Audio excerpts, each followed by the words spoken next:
네, 한중 정상회담 관련 내용 김광석 한양대학교 겸임교수 또 한국국방연구원 안보전략센터 책임연구위원이신 이호령 박사와 함께하겠습니다. 어서 오세요. 네, 어서 오십시오. 안녕하세요.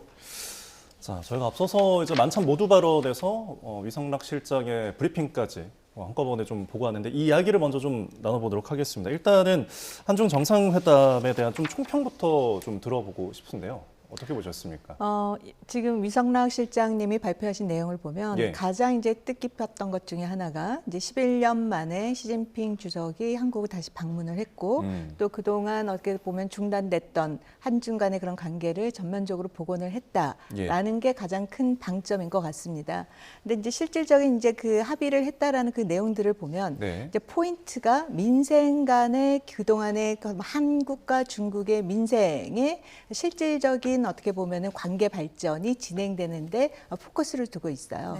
그러면 우리가 보통 한중 간의 외교 관계와 관련돼서 또 머리에 가장 먼저 떠오르는 게 한반도의 그런 평화와 안정과 북한의 비핵화 문제와 관련돼서 중국의 기여 문제, 역할 문제와 관련돼서 그것이 어떻게 보면 또 이번에 관전 포인트 중에 하나였는데 네. 여기에 대해서는 노력을 지속적인 노력을 하고 한반도의 평화와 안정에 대해서 시진핑 주석이 지속적 노력을 한다라는 정도 선으로만 끝났다라는 점은 조금 아쉬운 대목이라고 볼 수가 있겠죠. 네, 교수님께서는 어떻게 보셨어요? 저는 키워드를 꼽는다면 평화, 복원.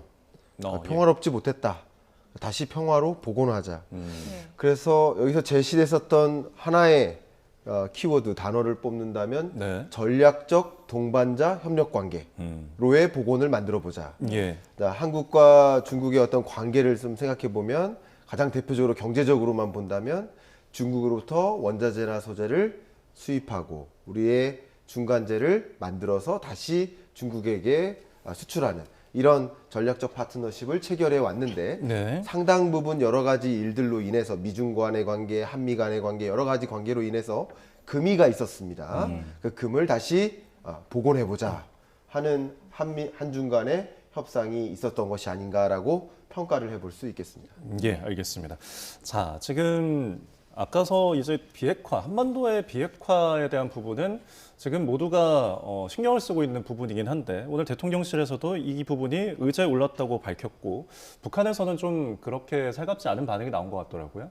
그렇죠. 보면 북한 같은 경우에는 절대 비핵화할 수 없다라는 입장을 보이고 있고 또 이 에이펙 정상회담이 있기 전에 또 9월에 열병식 때 또 김정은이 또 중국을 가지 않았습니까? 그러고 나서 또 10월에 노동당 창건기념일에 그 또 열병식에는 이인자가 또 북한을 방문해서 네. 굉장히 북중 간의 전략적인 관계가 공고화되는 그런 모습을 보여주고 있는 상황에서 지금 에이펙에 시진핑 주석이 와서 이 한반도 평화와 안정의 문제와 관련돼서 중국의 그런 건설적인 역할을 어느 부분을 해줄 것인가에 대해서는 굉장히 조금 추상적인 수준에서만 얘기를 하지 않았나라는 생각이 듭니다. 네. 예, 이번에 이제 한중 정상회담에서 뭐 여러 가지 내용이 나왔지만 이제 방금 나왔던 내용 중에 MOU 체결 관련된 얘기가 많았잖아요. 이제 네. 7건의 MOU가 체결이 됐는데 가장 눈에 띄는 건 어떤 내용이었습니까? 네, 위성락 실장께서도 처음부터 말씀하셨고 저도 이제 경제를 연구하는 사람으로서 가장 주목될 수밖에 없는 것 통화 스와프입니다. 예. 예. 일단 한미 간의 통화 스와프 기대했던 분들도 많이 계셨지만 어쨌든 뭐 기대를 좀 저버리게 만드는 상황이었는데 한중 간에는 통화 스와프가 5년에 걸쳐서 체결이 됐습니다. 지금 보니까 70조 원에 걸쳐서 예. 통화 스와프가 체결됐습니다. 자, 그러면 이게 어떤 의미가 있는가? 이 부분을 좀 말씀드려 보면 한 가지 중국 입장에서 한번 해석해 보고 한국 입장에서 또 해석을 해 볼게요. 중국 입장에서는요. 세계 외환 시장에서 중국 위안화 결제 비중이 계속 늘어나고 있습니다. 지금 통화 패권 전쟁에서 중국 위안화를 기축통화국으로서 격상시키고자 하는 의지를 굉장히 강하게 내비치고 있습니다. 네. 지금 위안화 결제 비중이 지금 약 2023년까지 7.5%까지 올랐고 2025년 현재 추정키로는 12%까지 올라간 것으로 지금 판단하고 있습니다. 네. 미국의 비중이 44%인 것을 감안해 보면 아직은 미국에 비할 때는 아니지만 예. 그래도 중국이 과거에는 20년 전까지만 해도 0%였는데 상당히 많이 공격적으로 기축통화국로서의 지위를 네. 가져가고 있구나. 그러니까 미국 입장에서는 이것을 가만히 내버려 둘 수는 없는 싹인 거예요. 네. 이거는 이 떡잎이 보니까 그냥 그대로 둘 수 없는 거예요. 통합해권 전쟁인 거예요. 이 통합해권 전쟁의 과정에서 네. 중국이 어떤 노력을 하고 있냐면 세계 많은 국가들과 예. 통화 스와프를 적극적으로 체결하고 있습니다. 지금 현재 체결하고 있는 통화 스와프의 체결 건수가 30개국이 넘습니다. 예. 그러니까 미국은 주요 기축통화국들과 한정적으로 통화 스와프를 체결하고 있고 예. 한국도 지금의 미국 법 규정상에는 체결 대상이 아닌 거예요. 그런데 중국은 오히려 통화 스와프를 체결하고 있다. 예. 자, 이것이 바로 중국 입장에서는 어쨌든 위안화의 결제 비중을 늘리고 그게 한국에게는 금융 안정을 어느 정도 도모할 수 있는 외환 시장 안정을 또 만들어줄 수 있는 그런 과정이 될 수 있지 않겠느냐라는 것이죠. 예. 그러면 한국 입장에서 또 어떤 기대를 해볼 수 있느냐? 그렇죠. 물론 한국은 기존에 뭐 글로벌 금융위기 때나 팬데믹 경제 위기 때 네. 한시적 통화 스와프를 체결해 본 적은 있습니다. 미국과. 예. 그것은 무제한 통화 스와프도 아니고 상설 통화 스와프도 아닙니다. 그런데 이렇게 중국이 적극적으로 한국과 통화 스와프를 체결하려는 의지를 보인 것을 본다면 미국 입장에서는 예. 뭔가 지금 외환 건전성이 흔들리는 모습을 볼 때 이렇게 그냥 지켜만 보면 안 되겠구나. 예. 우리도 한시적 통화 스와프라도 네. 혹은 제한적 통화 스와프라도 체결해 줄 필요가 있겠구나. 왜냐하면 양국 간의 통화 패권 전쟁이 보이지 않게 거세게 일어나고 있습니다. 네. 그게 또 한켠에서는 디지털 화폐 전쟁으로 네. 중국은 CBDC로 미국은 스테이블 코인으로 지금 통화 패권 전쟁이 일어나고 있기 때문에 그 양상도 한번 지켜볼 일인데 그런 상당한 함의가 담겨 있는 그런 통화 스와프 체결이다라고 의견을 좀 드려보고 싶습니다. 네. 그럼 이제 중국과의 이렇게 통화 스와프 체결을 대량으로 했으면은 네. 이 부분을 가지고 지금 우리나라가 미국에 수백조에 달하는 돈을 이제 투자를 해야 되는 상황에서 그렇습니다. 이걸 가지고 좀 어떤 거래랄까요? 네. 어떤 카드가 될 수 있을까요? 그거는 전혀 아니라고 생각합니다. 예. 저의 의견을 드려보면 일단은 외환 보유액이 왜 있느냐? 외환 보유액을 가지고 우리가 3,500억 달러에 해당하는 대미 투자를 단행하는 것은 전혀 아닙니다. 예. 예. 시청자분들이 좀 오해하는 부분들이 그거더라고요. 우리가 4,200억 달러의 외환 보유액을 가지고 있으니 예. 그것의 일부를 외환 보유액을 3,500억 달러만큼을 일부씩 대미 투자하는 거 아니냐? 그게 아닙니다. 네. 예. 4,200억 달러는 소위 이 투자하는 과정에서 외환 시장이 흔들릴 수 있잖아요. 안전장치인 거예요. 외환 보유액에서 사실 대부분이 유가증권의 형태예요. 네. 현금성 외환 보유액은 4.4%밖에 안 됩니다. 그러니까 지불할 능력이 아니에요. 예. 네, 그러니까 전혀 다른 성격이고 여기서 미국과 통화 스와프를 체결한다. 예. 그러면 이제 4,200억 달러 규모의 외환 보유액을 예를 들어서 5천억 달러 뭐 이렇게 외환 보유액을 어쨌든 늘려놓는 개념이 된다. 안전판에 해당된다. 예. 그러니까 외환 보유액은 외환 시장의 건전성을 만들어 놓는 안전판을 만드는 것이지 외환 시장이 흔들릴 때 예. 그 흔들리지 않도록 할 수 있는 안전판을 마련하는 것이지 그 3,500억 달러를 지불하는 수단은 아닌 것이다. 예. 그런 관점에서 일부 조금이라도 외환 건전성이 흔들릴 때 예. 위안화로 외환 시장에 투입할 수 있는 여지는 조금이라도 있는 것이죠. 그러나 지금의 외환 시장 내에서는 네. 달러가 절대적인 비중이 있기 때문에 예. 우리나라 입장에서는 지금 현재 이게 상징적인 의미가 더 크지 경제적인 의미는 상당히 크다라고 가정하기는 좀 어렵지 않을까. 그래서 아까 제가 상징적인 의미를 좀 더 강조해서 말씀드렸습니다. 알겠습니다. 통합 패권의 배경에 대해서 좀 설명을 해주셨는데 저희가 MOU 얘기를 좀 해보면은 이 보이스피싱 사기 범죄 이런 부분에 대해서 지금 중국과 좀 공조해서 대응하겠다는 MOU도 체결을 했어요. 아무래도 네. 지금 우리가 최근에 굉장히 이슈가 된 부분이라서 관심이 많을 그렇죠. 것 같은데요.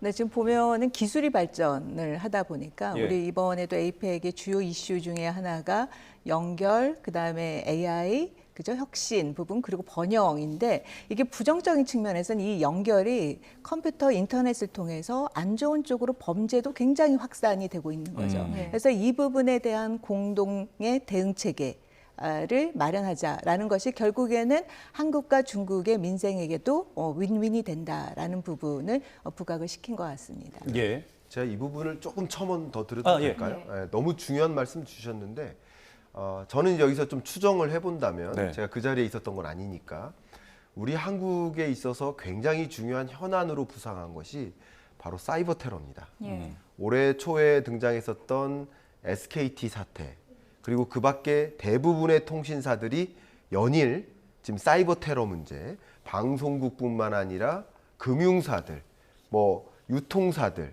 뭐 서점사들, 제가 이루 거명할 수 없는 대부분의 기업들이 우후죽순 사이버 테러 범죄에 지금 다 소위 이제 뭐라고 해야 되나요? 사이버 테러에 노출이 됐죠. 예, 노출이 취약이 됐어요. 됐죠. 예. 네. 근데 이게 우리나라만의 일이 아니라 미 재무부도 이미 사이버 테러 범죄에 노출이 됐습니다.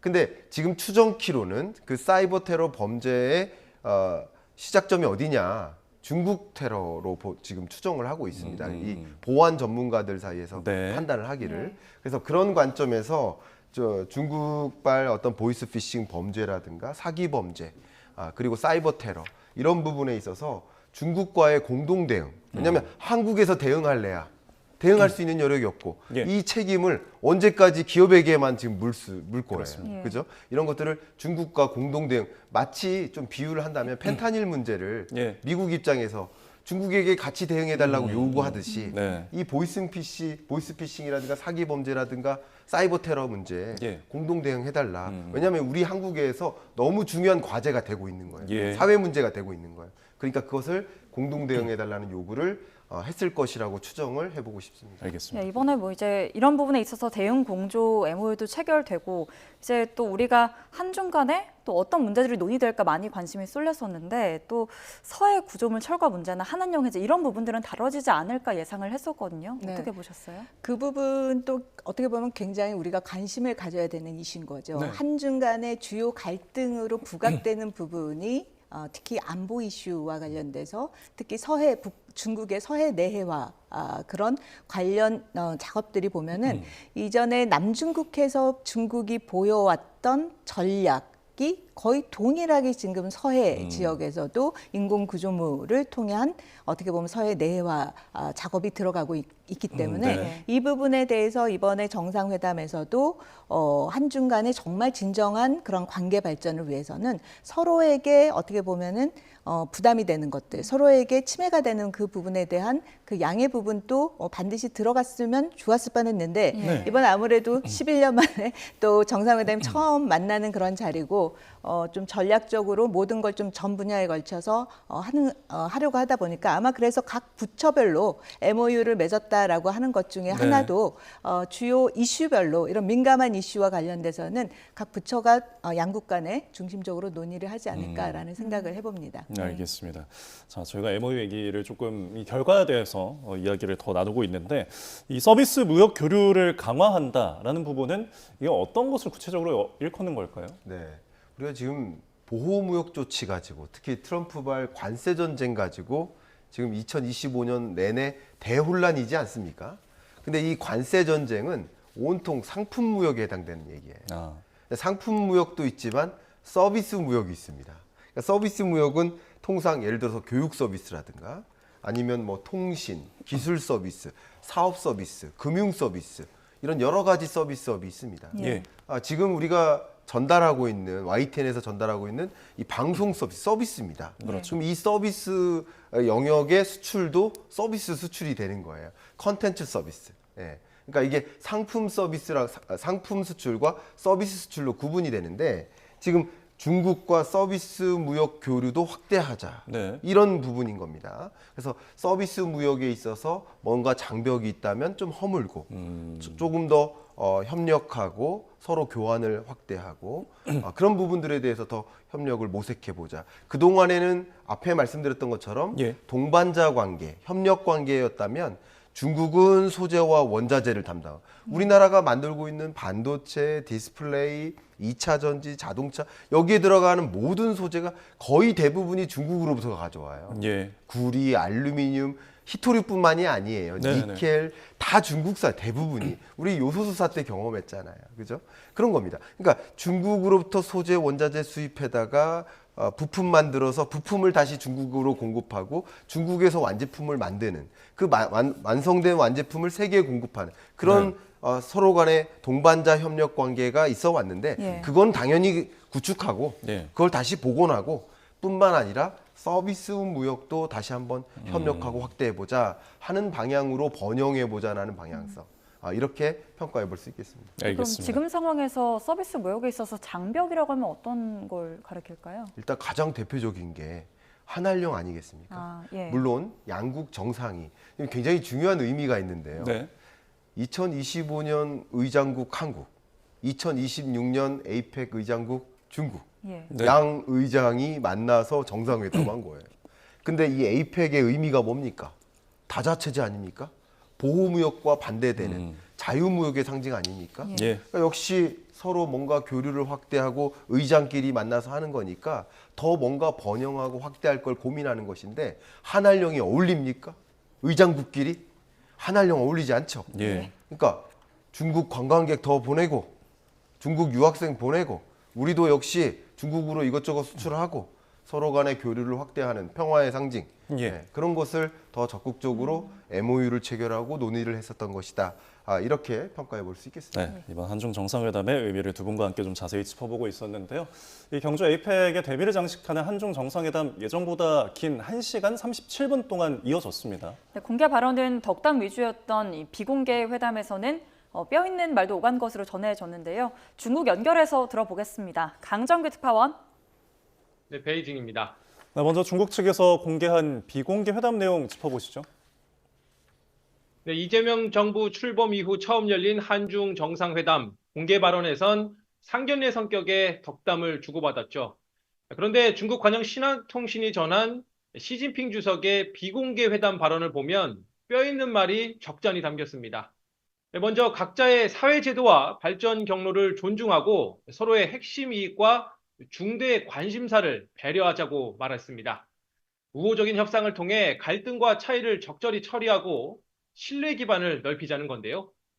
전임 정권 시절 미일 쏠림 외교나 사드 배치 이후 관계 경색 등을 염두에 둔 말로 풀이됩니다. 이번 방안의 걸림돌로 꼽혔던 협중 시위 등을 의식한 발언도 나왔습니다. 여론과 민의에 대한 지도를 강화하고 부정적인 동향을 억제하자고 말한 겁니다.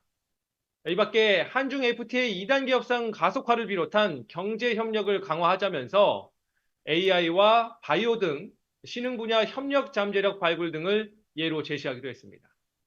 온라인 도박과 전화서기 단속 같은 구체적인 협력 과제도 제시했는데요. 아울러 한중 양국의 에이펙 주최를 계기로 다자 협력을 촉진하자고도 제안했는데 미국 일방주의를 겨냥한 발언으로도 들립니다. 내년 에이펙 정상회의 의장국 지위는 중국으로 넘어갔죠.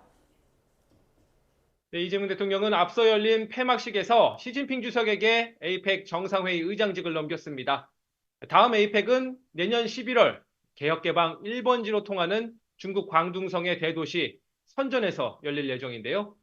중국의 실리콘밸리로도 불리는 선전은 로봇, AI 등 첨단 산업의 실험실이기도 합니다. 시 주석은 내년 에이펙을 계기로 아시아 태평양 공동체 건설과 자유무역지대 협력에 힘쓰겠다는 포부를 밝혔는데요. 미국의 반대로 경주선언에 명시되지 못한 자유무역을 강조한 것으로도 들립니다. 관세 전쟁을 촉발한 트럼프 대통령이 빠진 에이펙에서 존재감을 과시했던 시 주석, 내년엔 의장국으로서 반미 색채가 더욱 짙어질 거로 예상됩니다. 지금까지 베이징에서 YTN 강정규입니다. 네, 중국 특파원 연결해서 분위기 좀 짚어보고 왔습니다. 한중 정상회담과 관련해서 이 만찬 메뉴도 좀 주목을 받았는데요. 저희 그래픽과 함께 메뉴에 대해서 조금 이야기를 나눠보도록 하겠습니다. 자, 저희가 앞서서 모두 발언도 듣고 오셨는데 지금 나오고 있습니다. 보양 영계죽 그리고 닭강정 마라소스 전복입니다. 아무래도 중국이다 보니까요. 한우 떡갈비 구이 백합국까지 나왔습니다. 네, 그리고 또 이제 만두와 더불어서 마라소스 전복 보여드린 대로 나왔고요. 또 이제 술의 경우에는 시진핑 주석이 좋아하는 것으로 알려진 몽지람주도 함께 내었다고 전해졌습니다. 네, 지금 이 메뉴 같은 경우에는 좀 어떻게 보십니까? 제가 앞서 설명은 살짝 들었는데 네. 정상 간에 이렇게 식사를 하면서 당연히 셰프로부터 이 음식에는 어떤 의미가 있다라는 설명을 듣지 않겠습니까? 예. 근데 서로 지금 보여지는 이 음식 안에 각각에 사로잡았다라는 의미가 있더라고요. 그러니까 하나는 지금 보여지는 닭강정 같은 경우는 우리 한국 음식이 중국을 사로잡은 예. 케이스고요. 또 한 가지 음식은 중국 음식이 한국을 또 사로잡은 예. 그런 음식의 성격인데 서로 사로잡자, 서로 이제 협력하자, 동반자 관계를 형성하자 그런 의미로서 또 양국 정상 간의 어떤 무게감을 좀 내려놓고 부담감을 좀 내려놓고 이렇게 화해 무대로 네. 이렇게 이끄는 그리고 역시 보여줬었던 그 만두 같은 경우는 양국이 모두 좋아하는 음식이잖아요. 그렇습니다. 그렇기 때문에 그렇게 음식을 준비했다 이렇게 설명을 했다고 합니다. 네. 그러니까 서로를 사로잡은 이제 마라 그리고 치킨 이 부분이 조금 눈에 띄는 것 같습니다. 네. 자, 저희가 그리고 이제 모두 발언에서 좀 이제 재밌게 들었던 부분이 이 2000년 전에 서북이 제주도까지 갔다는 그런 역사, 그리고 이제 신라 시대 때 당나라 유학했던 이제 채치원에 대한 네. 이야기도 하고, 네. 뭐 한국 외대 학생들로부터 편지를 받았고 이런 이제 우호 관계, 양국 네. 관계에 네. 대한 역사성과 현재 일어나고 있는 부분까지 좀 언급을 한 점이 좀 눈에 띄었던 것 같은데요. 맞습니다. 그 보면은 저는 좀 의미 있게 들은 게 한 두 가지 포인트예요. 예. 그러니까 한중 간의 관계가 굉장히 오래전부터 발전을 해왔다라는 양국 간의 관계를 지금 2000년 전부터의 그러한 관계를 또 보여줬고 또 보면은 또 신라 시대 때의 그 당나라와의 그런 관계에 보면은 예. 또 통일 시대 아닙니까? 통일 신라 시대였기 때문에 이 중국 입장에서는 사실상의 남북이 한반도의 평화와 안정을 이야기했을 때는 이 하나가 됐을 때가 중국 입장에서는 굉장히 어떻게 보면은 지정학적으로 안정화된 그런 관계로 발전을 할 수 있지 않았나라는 생각이 들어요. 그런 네. 측면에서의 그 과거에 찬란했던 두 문화의 어떻게 보면 서로 교류와 협력을 통해서 번영했던 그 시기를 다시 한번 이번 만찬장에서 다시 예. 이 부분을 부각을 시키지 않았나라는 생각이 듭니다. 알겠습니다. 자, 저희가 지금 조금 전에 위성락 국가안보실장의 브리핑을 전해드렸고 기자들의 질의응답이 진행되는 그 속보 내용을 좀 전해드리도록 하겠습니다. 한안령에 대한 그 부분에 대해서 실무적 협의 계획 이야기가 나왔고 풀어보자는데 공감대를 형성했다. 그리고 하나오션 제재에 대해서 미중 논의가 되면은 진전이 기대가 된다는 이야기가 나왔다고 합니다. 예, 그리고 핵 추진 잠수함에 대한 부분도 이제 언급이 있었는데요. 일단은 우리 입장에서는 미국의 연료 부분에 대한 도움을 요청하는 상황인 것이고 또 이제 연료를 아무래도 군사적인 목적으로 쓰게 되는 것이기 때문에 거기에 대한 논의를 했다고 또 언급을 했습니다. 네, 그러니까 이 한안령 그리고 이 핵 잠수함에 대한 부분, 핵연료에 대한 부분 아무래도 앞서서 한미 정상회담에서 이재명 대통령이 우리가 핵 연료를 공급하는 잠수함을 좀 쓸 수 있게 네네. 해달라 이런 요청 때문에 이야기가 나오지 않을까 싶었는데 아무래도 나온 것 같습니다. 이야기를 좀 해보면은 그러니까 트럼프 대통령도 이 핵 잠수함의 승인을 일단은 그 건조해라라고 이제 발언을 했어요. 네네네. 그동안은 거절해왔는데 어떤 함의가 있을까요? 기본적으로 잠수함을 건조를 할 때 그 연료가 뭐냐가 중요했었던 거죠. 예. 우리는 지금 보면은 디젤 잠수함을 건조를 하고 있는데 디젤 잠수함 같은 경우는 이제 3,500톤 수준으로 굉장히 다른 나라보다 디젤 잠수함을 만드는 게 거의 뭐 세계 1위라고 볼 수가 있어요. 예. 근데 보면은 디젤 잠수함 대비 이제 원자로에 기반한 원자로에서 나온 그런 연료로 간다면 예. 결국에는 더 오랜 시간 동안 자망을 할 수 있고 또 전략적으로 지금 북한 같은 경우는 핵무기를 갖고 있기 때문에 거기에 대한 우리가 전략적인 대응을 하는 데 있어서 주요 전략 자산이 될 수가 있는 거죠. 네. 그런 측면에서 우리는 그 핵연료 추진으로 가는 잠수함을 계속해서 만들겠다라고 이야기를 여러 정부에 걸쳐서 진행을 해왔었고 예. 그런 부분에 대해서 이번에 트럼프 대통령 같은 경우에는 필라델피아 조선소에서 네. 건조할 수 있다라고 이제 이야기를 한 거죠. 예. 예. 그러니까 지금 말씀하신 그 이제 하나 필리조선소에서 건조할 예정이다. 트럼프 대통령이 밝힌 내용인데 저희가 방금 이제 제재에 대한 문제도 좀 언급이 됐지만 중국이 제재를 한 곳이잖아요. 그렇습니다. 예, 이 부분도 좀 경제적인 부분이기 때문에 좀 풀어가야 할 일이 있는 것 같습니다. 네, 맞습니다. 이게 양국 간에 이렇게 긴밀한 제재가 우회적으로 있는 것들이 있어요. 소위 예. 말하는 우리가 그동안 얘기 많이 하고 있죠.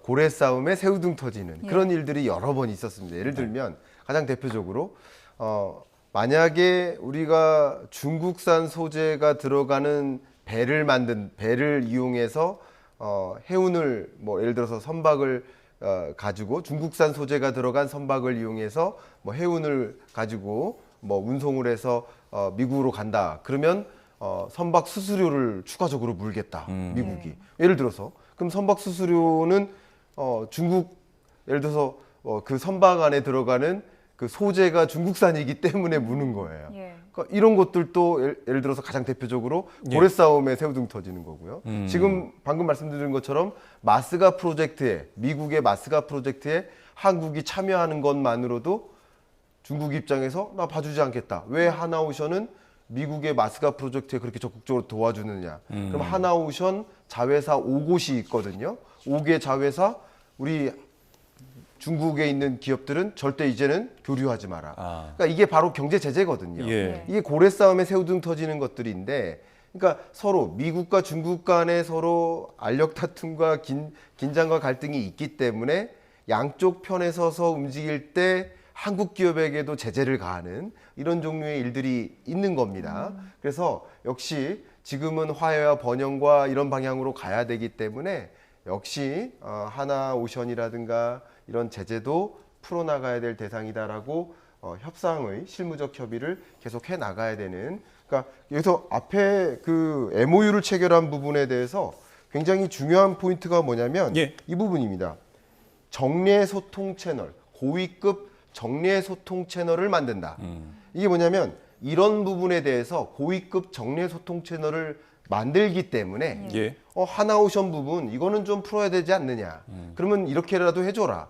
서로 간에 주고받으면서 이런 부분들을 서로 간에 아쉬운 부분들 또 불만 있는 부분들을 서로 간에 풀어나가는 채널을 만들기 때문에 이런 예. 채널을 통해서 해결해 나갈 가능성을 어느 정도 만든 것은 아닐까 이렇게 좀 유추해 볼 수 있겠습니다.